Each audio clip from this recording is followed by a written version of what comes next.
Assalamualaikum warahmatullahi wabarakatuh. Yang terhormat Bapak Bagus Karismawan SSI MBA dan Ibu Daru Kusumaning Tias SE MHan selaku dosen pengampu mata kuliah bisnis digital dan Bapak Syam selaku dosen praktisi bisnis digital. Di sini kami dari kelompok 2 ingin mempresentasikan tentang materi digital marketing. Boleh di next? Berikut adalah nama-nama anggota dari kelompok kami. Boleh di next? Materi pertama akan disampaikan oleh rekan saya. Oke, baik. Jadi materi yang pertama itu ada definisi dari digital marketing.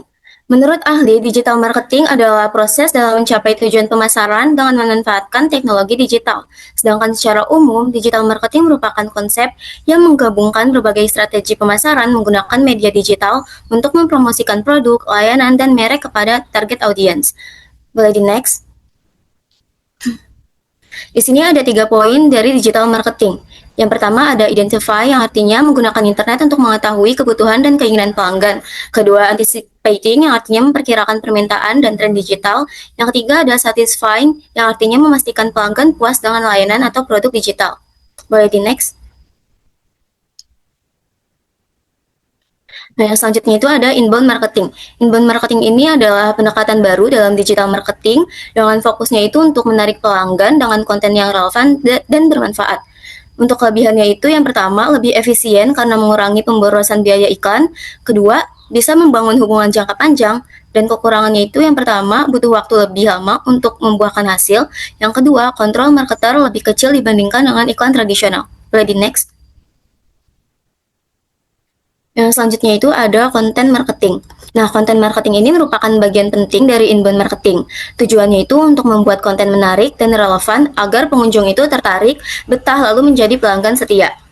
Untuk bentuk konten itu bisa berupa artikel, video, infografis, podcast, blog, media sosial, ataupun review produk. Nah, di sini ada 5 elemen dari konten marketing yang harus dikelola.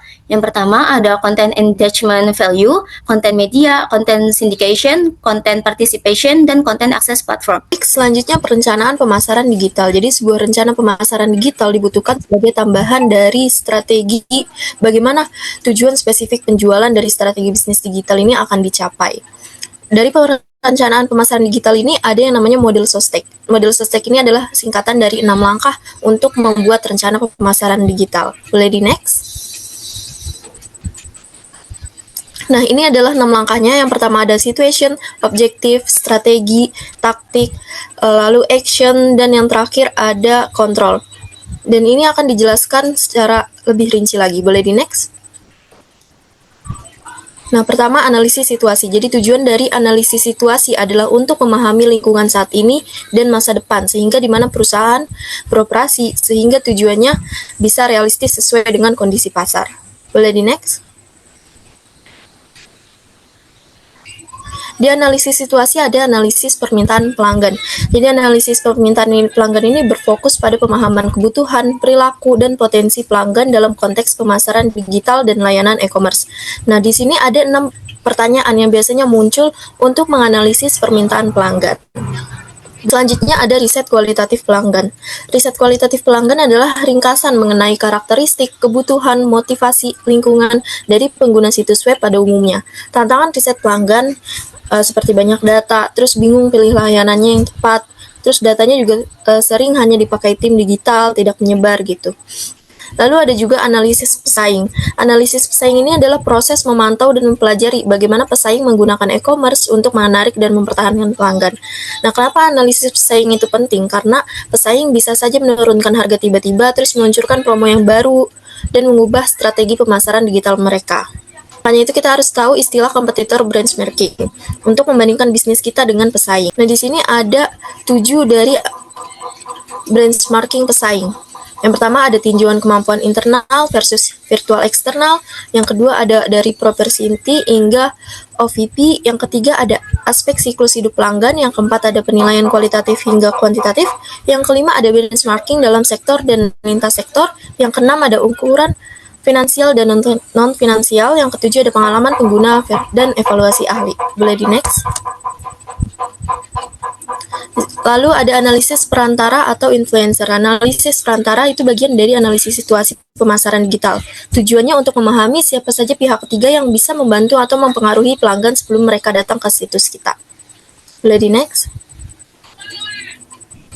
Nah, ini ada audit pemasaran internal. Audit ini menilai seberapa siap dan bagus perusahaan untuk menjalankan pemasaran digital.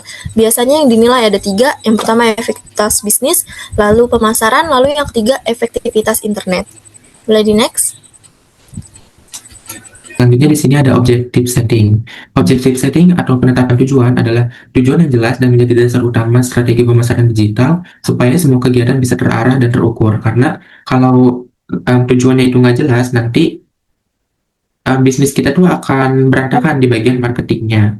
Jadi ini tuh ibaratnya adalah kompas yang menunjukkan arah dari tujuan bisnis perusahaan. Lalu di sini ada Smart Digital Business Objective. Smart digunakan untuk menilai kesesuaian suatu tujuan yang dibuat untuk mendorong berbagai strategi atau meningkatkan keseluruhan proses bisnis. Nah, framework SMART ini memiliki 5 bagian spesifik, yaitu yang pertama ada spesifik yang artinya tujuan jelas dan pasti. Yang kedua itu measurable yang artinya tujuan bisa diukur dan pasti juga. Terus yang ketiga itu actionable yang artinya tujuan harus dapat meningkatkan kinerja perusahaan. Yang keempat relevan yang artinya tujuan relevan dengan perusahaan seperti visinya. Lalu yang kelima itu time related bound atau lama waktu yang dibutuhkan untuk mencapai tujuan tersebut. Lalu di sini ada contoh tujuan hubungan strategi indikator kinerja untuk perusahaan B2B berdasarkan urutan prioritas. Di sini tuh ada yang pertama tujuan akuisisi. Di bagian yang pertama itu mendapatkan 50.000 pelanggan baru melalui digital. Nah, itu tuh artinya tujuan yang harus digapai oleh perusahaan. Terus yang B itu didasarkan pada pertumbuhan penjualan sebanyak 40.000 per tahun. Nah, ini tuh artinya apa sih yang mendasari dari pembuatan tujuan tersebut. Terus yang ketiga itu menggunakan strategi program afiliasi, iklan pay per click, dan display advertising. Nah, ini tuh strategi yang digunakan untuk mencapainya. Terus yang terakhir itu faktor keberhasilan dapat dilihat dari beberapa persentase penjualan dari afiliasi dan melihat keywords pada media digital di pencarian. Nah, ini tuh faktor keberhasilan yang digunakan untuk mencapai tujuannya. Lalu di sini ada yang kedua itu tujuan akuisisi atau konversi. Kalian dapat melihatnya dan membacanya. Terus yang ketiga itu ada tujuan konversi untuk meningkatkan penjualan, bisa kalian baca. Yang keempat tujuan konversi untuk meningkatkan situs. Yang kelima tujuan retensi untuk meningkatkan pembelian kembali. Dan yang keenam tujuan pertumbuhan meningkatkan rekomendasi. Selanjutnya di sini ada balance scorecard atau BSC. Balance scorecard atau BSC adalah suatu kerangka yang digunakan untuk mengukur dan mengelola kinerja suatu perusahaan dengan pendekatan yang seimbang. BSC ini memiliki 4 perspektif. Yang pertama adalah perspektif keuangan untuk melihat indikator keuangan dalam perusahaan seperti laba, pendapatan, dan pengembalian modal untuk melihat apakah perusahaan mampu mencapai tujuan keuangan dan meningkatkan nilai tambah pemegang saham. Lalu yang kedua adalah perspektif pelanggan, yaitu untuk melihat seberapa mampu perusahaan dalam memenuhi kebutuhan dan harapan untuk memberikan kepuasan kepada pelanggan. Lalu yang ketiga itu perspektif proses internal, untuk melihat pentingnya mengidentifikasi dan mengembangkan aktivitas bisnis dalam menghasilkan produk, kualitas, inovasi, dan produktivitas. Lalu yang terakhir ada perspektif pembelajaran dan pertumbuhan. Ini untuk melihat pengukuran kemampuan perusahaan untuk belajar, beradaptasi, dan meningkatkan kapabilitasnya. Lalu di sini kita akan menyinggung sedikit mengenai online revenue contribution. Ini juga sebuah framework yang biasa digunakan, yang artinya adalah sebuah kontribusi pendapatan yang didapatkan perusahaan melalui promosi secara online. Baik, selanjutnya akan membahas strategi digital marketing, yaitu yang pertama ada market positioning, yaitu menentukan bagaimana brand ingin dilihat oleh pasar, contohnya seperti produk premium atau ekonomis. Yang kedua ada produk positioning, yaitu menunjukkan keunikan produk dibanding kompetitor, misalnya rasa lokal atau gaya hidup sehat. Yang ketiga ada online value proposition, yaitu OVP, nilai yang ditawarkan brand secara online seperti transaksi mudah, pengiriman cepat, atau pengalaman interaktif. Boleh di next. Selanjutnya di sini setelah positioning ada, boleh di next, ada langkah-langkah untuk menentukan target pasar dan cara menjangkaunya itu ada 5. Ya, ini yang pertama ada menentukan siapa targetnya, apakah remaja, pekerja, ibu rumah tangga, lengkap dengan minat, kebiasaan online, dan lainnya. Yang kedua, untuk menambah nilai, misalnya seperti konten edukasi atau promosi eksklusif. Yang ketiga, jadi pilihan pertama, jadi bisa dilewat diferensiasi produk atau citra positif.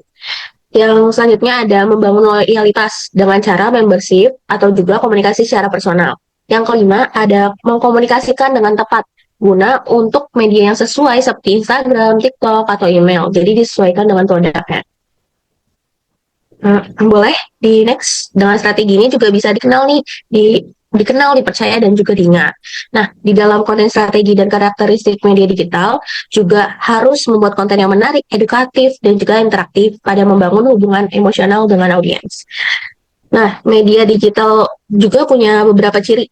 Misalnya di sini ada tertulis interaktif, terus itu komunikasinya dua arah, terus individualisasi juga pesan bisa disesuaikan, integrasi kecerdasan yang juga dapat atas platform saling terhubung, jadi nggak beda-beda dan lain sebagainya.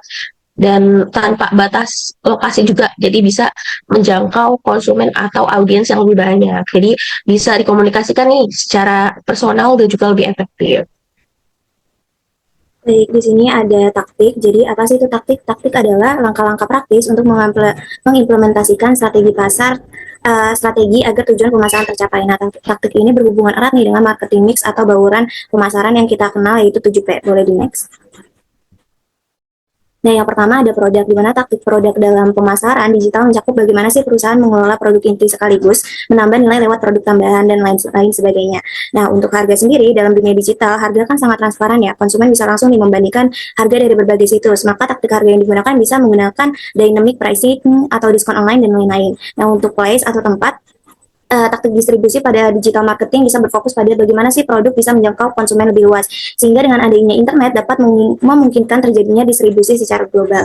Lalu yang keempat ada promotion, di mana promosi dalam taktik ini di mana dunia digital bisa dilakukan dengan lewat SEO, iklan berbayar, media sosial, dan lain-lain. Boleh di next?